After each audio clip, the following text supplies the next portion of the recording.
মিথ্যায় ভরপুর ডেভিল ইনুসের জাতিসংঘ অধিবেশন কিংবা যুক্তরাষ্ট্রের সফর, যেখানে আপনারা দেখেছেন যে গত বছর তিনি প্রথমে গণমাধ্যমে এসে খুব ভালোভাবে ভাইটালভাবে আলোচনা এনেছিলেন যে তিনি মাত্র 9 জনের মতো সফর সঙ্গী নিয়ে যুক্তরাষ্ট্র যাবেন খরচ কমানোর জন্য জনগণের ভ্যাট ট্যাক্সের টাকায়, কিন্তু সেখানে ছিল 83 জন, সেটি ছিল তার 9 জনের জায়গায় 83 জন।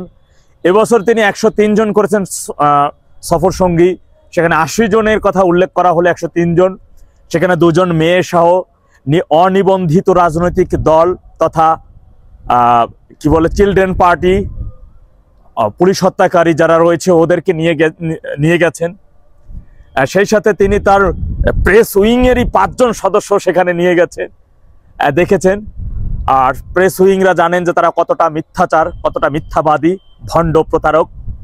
তারা সবসময় সেখানে বিভিন্ন দেশের রাষ্ট্রপ্রধানের সাথে সদূর প্রসারিত, মানে খুবই উৎফুল্ল, মানে খুবই আশার বাণী দিয়ে আলোচনা হয়েছে, খুব সম্প্রসারণিক আলোচনা হয়েছে, এ ধরনের বুকফোটা কথা। আর ঠিক 2 দিন পর দেখা যায় যে ওই দেশেরই রাষ্ট্রপ্রধান আমাদের দেশের ভিসা বন্ধ করে দিয়েছে। তবে হ্যাঁ, সবকিছু উপেক্ষা করে প্রভাবশালী এই মুসলিম নেতার আরেকটি ঘটনা আপনাদের কাছে একটু শেয়ার করি। সাম্প্রতিক সময় ডোনাল্ড ট্রাম্প জানতেন না যে ডেভিল ইনুস মুসলমান, আর যে কারণে বিশ্ব মুসলমানদের সাথে, মুসলিম নেতাদের সাথে ডোনাল্ড ট্রাম্পের যে বৈঠক, সেই বৈঠকে এই প্রভাবশালী মুসলিম নেতা, তথাকথিত মুসলিম নেতা ডেভিল ইনুস আমন্ত্রণ পায় নাই, কেননা এটি তারা জানেন না যে উনি মুসলিম। যাই হোক, সবচাইতে সদূর প্রসারী আলোচনা হয়েছে ডেভিল ইনুসের আমাদের পাকিস্তানের প্রধানমন্ত্রীর সাথে তার যে বৈঠক হয়েছে, সেই বৈঠকেই তিনি সবচাইতে বেশি সফল হয়েছেন এবং সফলতার পরিচয় দিয়েছেন, মেধার পরিচয় এখানে দিয়েছেন। পাকিস্তানের সাথে ডেভিল ইনুসের অনেক আদান প্রদান হবে, বাণিজ্য হবে। এরই মধ্যে পাকিস্তান তাদের বর্ডার খুলে দিয়েছে বাংলাদেশের জন্য, বিনা ভিসায় তারা সেখানে যেখানে মন চায় আপনি চাইলে ইচ্ছা করে সেখানে যেতে পারবেন, জঙ্গি ট্রেনিং নিতে পারবেন আপনি, সেই দেশ থেকে আমদানি হিসেবে অনেক জঙ্গি মানে আমাদের দেশ থেকে জঙ্গি আমদানি করতে পারবেন, রপ্তানি করতে পারবেন। এদেশ থেকে সাধারণ শিক্ষার্থীদের স্কলার তারা দিবে, শিক্ষার্থীদের পড়ার সুযোগ দিবে ফ্রিতে। মাদ্রাসা শিক্ষার্থী, স্কুল, ভার্সিটি যারা আছেন তারা চাইলে খুব বিনা পয়সায় শুধু নিজের ইচ্ছা শক্তির মাধ্যমেই সে দেশে গিয়ে আপনারা জঙ্গি ট্রেনিং দিতে পারবেন, অস্ত্র ট্রেনিং দিতে পারবেন। এবং তারাও এদেশে এসে যদি কোথাও বোমা টোমা মারতে হয়, কোথাও জঙ্গি হামলা করতে হয়, সেটিও তারা করার জন্য তারা তাদের থেকে সম্মত জানিয়েছেন। তাই বলা চলে এবছর যুক্তরাষ্ট্রে তথা জাতিসংঘ অধিবেশনে মিথ্যাচারে ভরপুর দখলবাজ ডেভিল ইনুসের সদূর প্রসারী সবচাইতে বেশি রকমের আলোচনা হয়েছে পাকিস্তানের প্রধানমন্ত্রীর সাথে।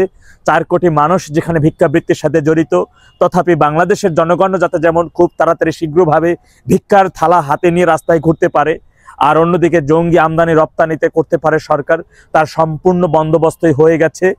আর ভিডিও শেষে একটি কথাই বলবো, তার সাথে সফর সঙ্গী যাওয়া দেশের অনিবন্ধিত রাজনৈতিক দল, নিবন্ধিত রাজনৈতিক দলের নেতারাও পিটার হাসকে সাথে নিয়ে বাংলাদেশের মানচিত্রে কোন সাইডটা আমেরিকার হাতে তুলে দেওয়া হবে, বাংলাদেশের মানচিত্রে কোথায় আমেরিকার সেনাঘাঁটি হবে, সেই বিষয়েও সুন্দর সদূর প্রসারী আলোচনা চলছে। দেখা যাক আলোচনা কোন দিকে গিয়ে গড়ায়, এবং রাষ্ট্র ক্ষমতায় আসার জন্য দেশের মানচিত্রকে বিকিয়ে দিয়ে দেশের মানচিত্রের মধ্যে যুক্তরাষ্ট্রের সেনাঘাঁটি আধিপত্য আসা, যুক্তরাষ্ট্রের হাতে তুলে দেওয়া, এটি কিছু না দেশের জনগণ মূল্য বাঁচলো কিনা, ভিক্ষা করে খেলো কিনা, জঙ্গি আমদানি রপ্তানিতে কতটা ফাস্ট হওয়া যায় এবং এই বিষয়ে আমেরিকার সহায়তা কতটা আনা যায়, সেই বিষয়ে একটা বন্দোবস্ত, দীর্ঘ পরিকল্পনা সেখানে চলছে।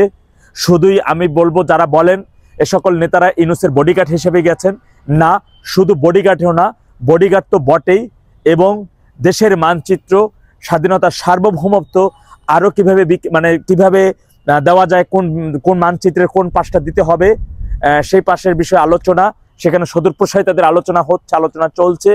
সুতরাং অনেক আলোচনা, অনেক চুক্তি জনগণের বাইরে গিয়ে করা হবে, যেটা আমরা কেউই জানবো না।